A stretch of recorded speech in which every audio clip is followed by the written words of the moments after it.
Chapter 11 Mother and Daughter. Noe never liked talking on the phone. It wasn't something she had grown up doing, and it felt awkward every time. The entire process of it, needing to have the voice encoded and decoded by electric currents, only to have some phantom on the other end transmit a message that sounded like her but was not, made her feel impersonated. It was as if it was not truly her, but some doppelganger, a spotted crocoda, that stole her voice to speak to the entity at the other end of the connection. The distressing process felt inauthentic and fake, not at all like the real her. Noe felt the absurd personality feature surface in the form of a tightness in the back of her neck during the conversation with her mother prior to her surprisingly engaging Uber ride. It had been a brief exchange, with her mother doing the majority of the talking. Her phantom phone self mostly listened, while the flesh and blood Noe did her best to suppress the desire to let loose expletives and audible expressions of surprise. Her mother insisted on seeing her in person right away to discuss the details of a will that she was drafting. Details too sensitive for the highly monitored phone lines, according to her.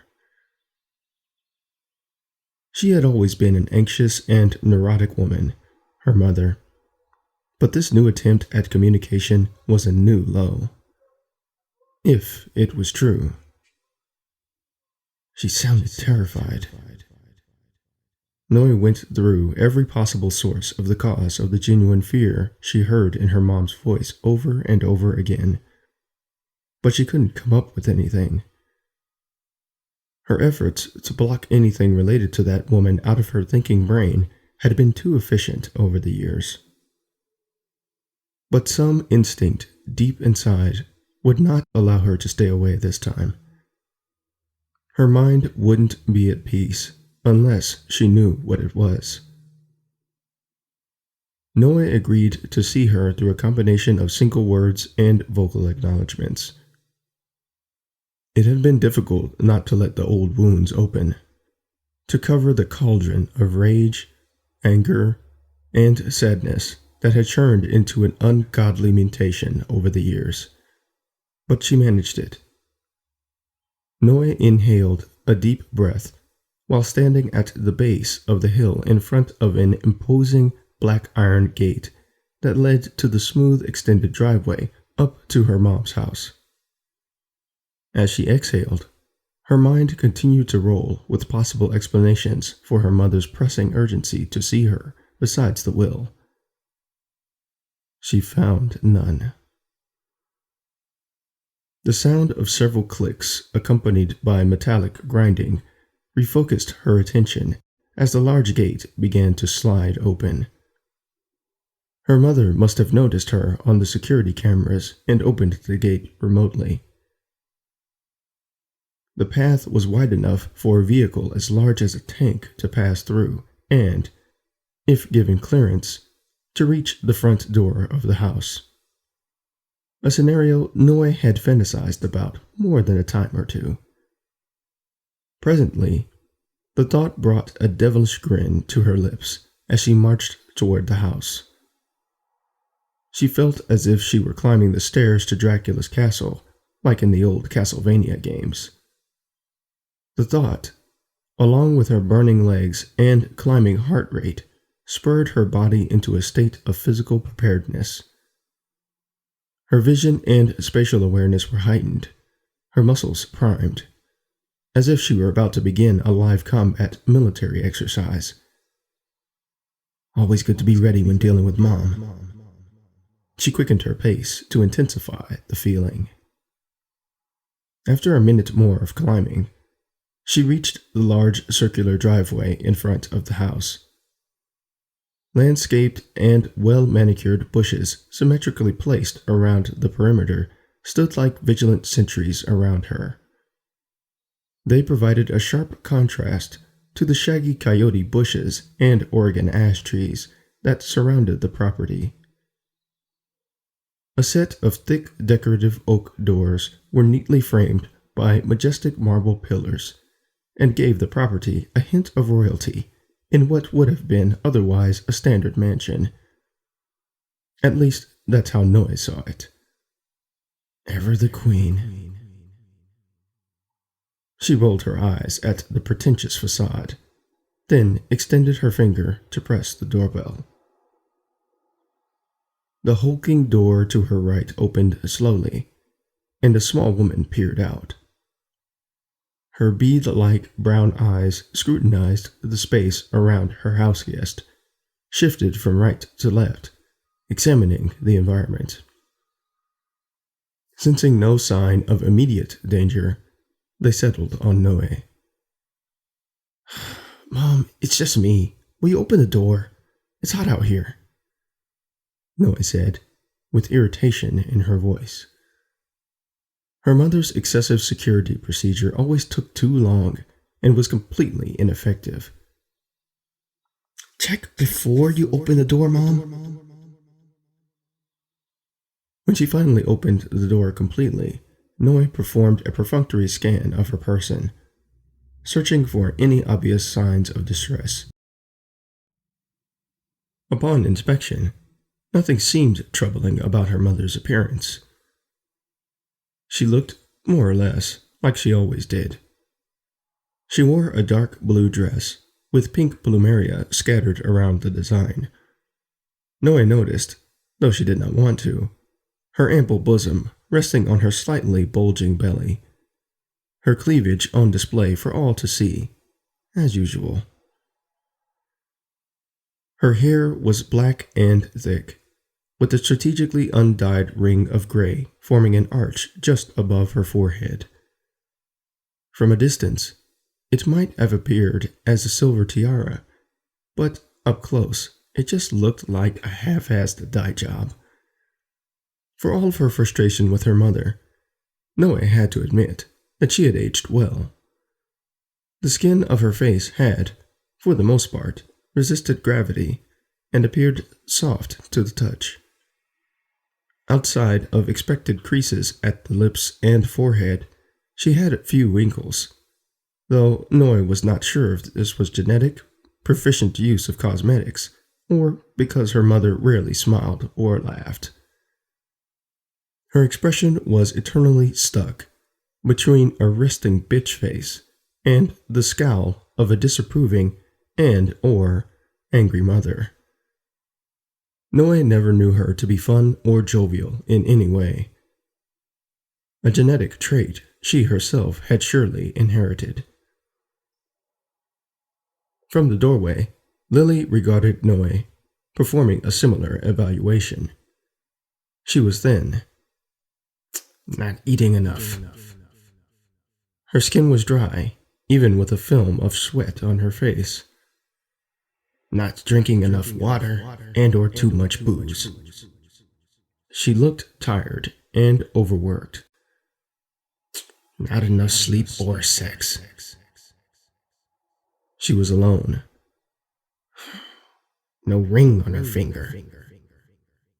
She had no social life. Probably. My mother just knows these things. But her hair and boobs looked great. Both gifts from me. She kept her comments to herself, of course. She and Noe had never had the type of bond that would allow them to discuss such things. Lili knew this was her fault, but would never admit it openly. Her gaze moved to Noe's face. Her upturned lip and her stiff posture hinted at deep resentment, ready to burst out at the slightest provocation. Lili questioned herself for making the decision to contact her. The child still doesn't understand. I can tell. How can I ever bring her to understand? Will I ever? This is the best course of action. This time, she will understand. Noi's eyes burned with old and misguided anger toward her. Her temper and skeptical nature were hereditary. Lili knew that. She allowed a brief moment of pity to descend over her, then watched it vanish as quickly as it had come. Yes, come in and get out of the heat. Lili waved a hand, signaling her to enter. The circular foyer of the lavish house was decorated with rare and expensive flowers, placed methodically on the sides of the entrances to the great room, dining room, and hallways. Juliet roses, Molokai white hibiscus, and other varieties made the space smell like a garden. The mix of fragrances made Noi's head spin. She curled her toes in her sandals to keep her balance and prevent herself from puking. You look good, Noi. Can I get you anything? Water? Juice? Noi detected apprehension in her mother's voice. What is going on with her? No, Mom, I'm fine. Are you eating? You look like a stick. I'm okay. I just work out a lot. Lili's eyes scanned up and down again. She wanted to ask more questions, but knew she would not receive honest responses. The thought would have saddened her years ago. Now, she simply nodded her head, then extended her arm toward the right. We should go sit down. Her mother's voice was softer than usual. It lacked the fierceness and attack that Noi was accustomed to. She followed her into the adjacent great room, where they both sat on a surprisingly simple wicker couch with cushions. Its presence felt odd in the large space. As odd as the large gap both women instinctively placed between them when they sat. From a distance, they appeared as strangers, despite their shared facial features. Mom, what is this about? You asked me to come, and now I'm here. What do you want? Lili hesitated. Noi, I'll get to the point. I want you to be the beneficiary for my estate. I know I've mentioned it before, but today I have notarized papers ready for your signature. Noi shook her head fiercely. No, Mom. We've been through this before. I don't want all of this. She gestured toward the room and its surroundings. You know how I feel about this shit. I don't want your dirty money. The anger began bubbling toward the surface. After what happened with Dad, I just can't. Your father was a good man. He worked hard trying to be the image of what this country made us all believe was the key to a life that was happy and good. And like millions of others, he was fooled and robbed of his life in pursuit of capitalist wealth. Ultimately, he died because of it. Don't you talk about him like that! He did all of that for you! For us! Noi's words came out with explosive force. Lili closed her eyes and waited. She was well practiced in dealing with her daughter's volatile temper. I know that my life has been far from perfect, but I can assure you that the things that I have done over the years, I did with you and Victor in mind, so we could have a better life, free from the oppression of old world thinking, she said, her tone reasonable and soft. Noi crossed her arms across her chest and scowled. Yeah, Mom, you can tell yourself that all day if it makes you feel better. It's the truth. I'm sorry I didn't do a better job when I was younger of explaining that to you. I tried to make your father understand, but he was too well conditioned in the ways of the old world to get it. Through no fault of his own, of course. The economy and society of this country has always been a well-oiled machine with people as its energy source. That, combined with the efficient indoctrination of false ideals like the American dream, are one of the best ways to keep the entire thing functioning to destroy lives and the planet. She paused. I couldn't just stand by and do nothing knowing that. Noi glared at her mother with narrowed eyes. Don't pull that Chomsky bullshit on me now. If your goal in joining and helping those fanatics all this time was to save the planet, equality, and all that other utopian shit, why'd you have to go build a fucking mansion on a lake? Why do you collect super rare flowers while most live in poverty and squalor? Silence. Lili looked away. That's what I thought. You're such a fucking hypocrite. The fire burning in Noi's eyes and her incendiary tongue had little effect on Lili. Poor child. Will she ever understand? Can she? Her lack of ability to influence her daughter's mood debilitated her, made her old bones feel weak and heavy. Baby, who among us are not hypocrites in this world? Just by existing in the design of the old world causes even you to consume content, resources, and everything else without end. I'm just honest about the things that I like and how I get them. Noi sunk her shoulders, exhausted from arguing. I knew this would be a waste of time. She stood to leave. Look, Mom, I won't assign the docs. Ever since you joined that cult all those years ago, you've wasted your life in the service of Cereus. I don't want that for myself. Lili looked disappointed, shaking her head at the floor. Noi, think about it. You were in the military, and ever since you left, what have they done for you? You risked your physical and digital life for what? For freedom that you already had before?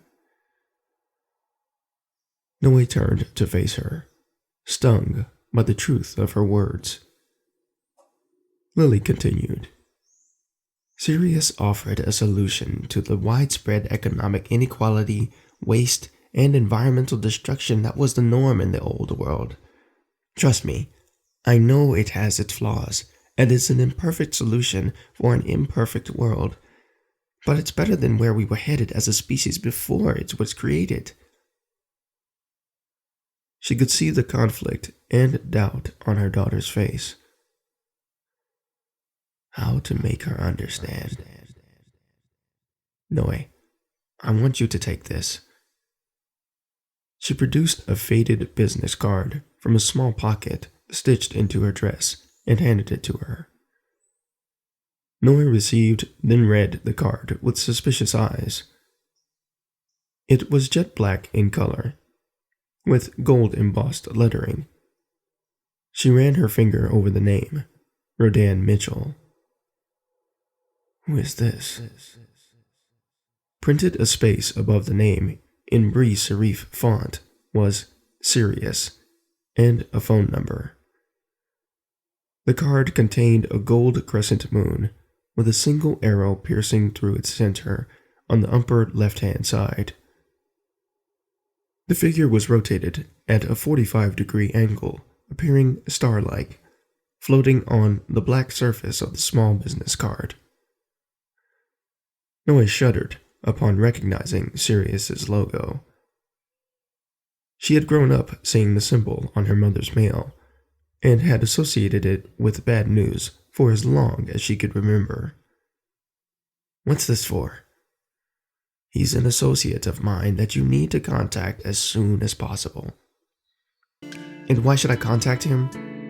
Noi asked testily. Lili sighed. Because I've just been informed that some of our enemies might be coming for me, and he may be the best way to protect you should anything happen.